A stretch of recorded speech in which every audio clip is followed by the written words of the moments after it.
1919, the World Series, the biggest sporting event in America. 8 players were paid to lose deliberately. Who was behind the scheme? A man who was never convicted, who never left a trace, who, when called to testify, said he was in the insurance business and walked home. His name was Arnold Rothstein. There is a contradiction that says everything about this man. The most famous gambler in New York hated gambling.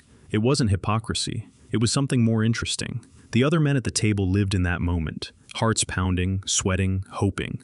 Rothstein had finished the game long before it started. He had calculated everything, arranged everything where he could. By the time the dice rolled, he already knew what was going to happen. He said it himself. Too smart to take risks. If he couldn't control the outcome, he didn't play. His father, Abraham, was the exact opposite, a devout man, an honest merchant. He wore a kippah, attended synagogue, shared what he had with the poor.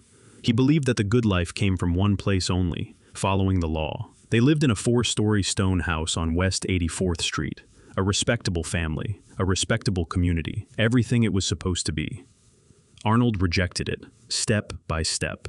At his bar mitzvah, he set aside the religious symbols he had received as gifts. He never touched them again. When his father told him to be proud that he was Jewish, Arnold answered coldly, "Who cares? This is America, not Jerusalem. I'm an American. Let Harry be the Jew." He then built a life that was the complete negation of his father. Illegal activities, the code of silence, the underworld. He refused to sleep another night under his parents' roof. He married a Catholic woman, knowing it would permanently sever any remaining bond with his family. It seemed he had managed to escape completely. But when he died, he was buried according to Orthodox Jewish rites. His father recited Kaddish beside his coffin. He had never escaped Abraham Rothstein. He had carried him everywhere. How it all began. Arnold Rothstein was not born a gangster. He was born the son of a wealthy merchant from the Upper West Side. He could have chosen any path. He chose the least likely one. At first he bet on everything. Billiards, cards, horse races. He won more than he lost. Not from luck, but because he studied everything. The odds, his opponents, their weaknesses. The first man who recognized this potential was Big Tim Sullivan, one of the most powerful politicians in New York. Sullivan controlled votes, police, judges. He understood power better than anyone, and he immediately understood what Rothstein was. Not a gambler, a human calculator. Sullivan connected him to the world where money and politics intersected.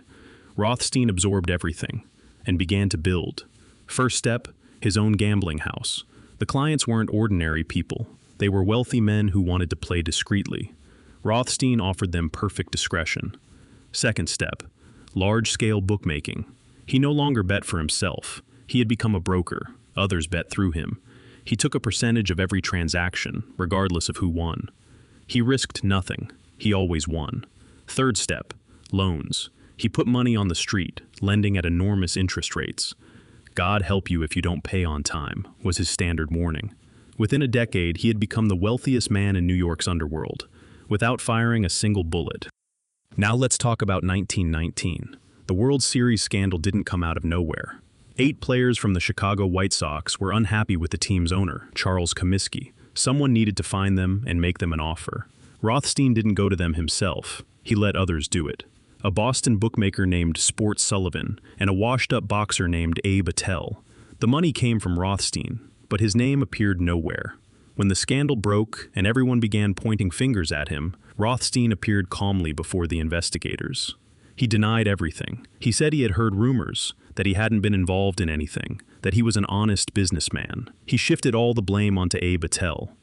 He walked out, unconvicted. Now let's understand why everyone respected him. He didn't pull the trigger. He wasn't violent. He never personally threatened anyone. So why did they both fear him and seek him out? 3 reasons. First, the money. Rothstein carried $100,000 in cash on him, every day, in his pocket. Not because he was eccentric, but because visible money was his visible power. He financed operations that no one else could finance: alcohol smuggling during Prohibition, drugs, industrial-scale gambling, bail bonds for arrested criminals. Lloyd Morris described him as the J.P. Morgan of the underworld. Second, The connections. He sat at the table with Tammany Hall politicians and spoke their language. He turned around and negotiated with gangsters and spoke their language. Neither world saw him as an outsider. He didn't transform himself. He didn't pretend. He brought something everyone wanted: money, discretion, resolution without noise. Third, he left no traces. Never. Nowhere. Bribes were called loans. Political contributions were anonymous. His lawyer cleaned the files before investigators could reach them. His account books were written in a code no one ever cracked. A newspaper wrote, "A gambler shoots 3 policemen in front of 19 witnesses and walks free." Rothstein walked free. But the 3 reasons don't explain everything. Why did everyone need him at the same time? Think about what he had actually built. The judge who dismissed charges against him received loans from Rothstein. The Tammany Hall politician received campaign funds through Rothstein. The gangsters received financing from Rothstein. The police received paid protection through him. None of them could speak directly to the others. Rothstein was the only one who spoke to all of them. He didn't run a criminal empire. He had built something more dangerous: the infrastructure through which law, politics, and crime functioned as a single organism. Without him, the system seized up. Luciano and Lansky didn't learn from him how to be better gangsters. They learned how to think in systems. That's why he didn't pull the trigger. It wasn't necessary. When you're the only node through which all traffic flows, you don't need a weapon. You just need to remain indispensable.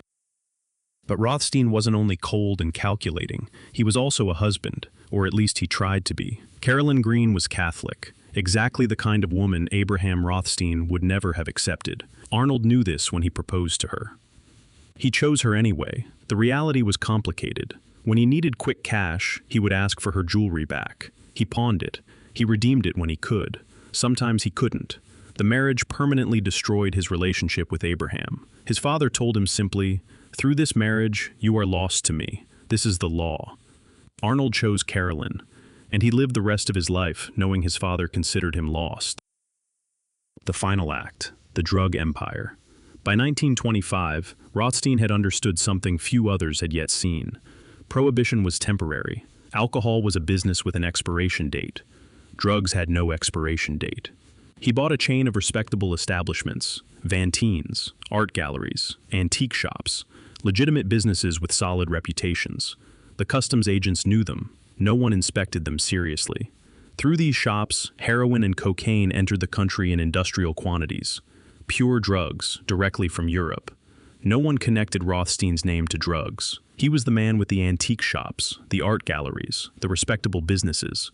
The architecture was perfect. And then came the night in 1928. Rothstein was called to the Park Central Hotel in New York. The reason? A massive gambling debt. Hundreds of thousands of dollars. He had lost in a single hand of cards and refused to pay. He claimed he had been cheated. He didn't pay, and they shot him. He was brought to the hospital with the bullet still in him. Detectives arrived immediately. "Who shot you?" Rothstein opened his eyes. "I'll take care of it myself." He died a few days later without having spoken a single name.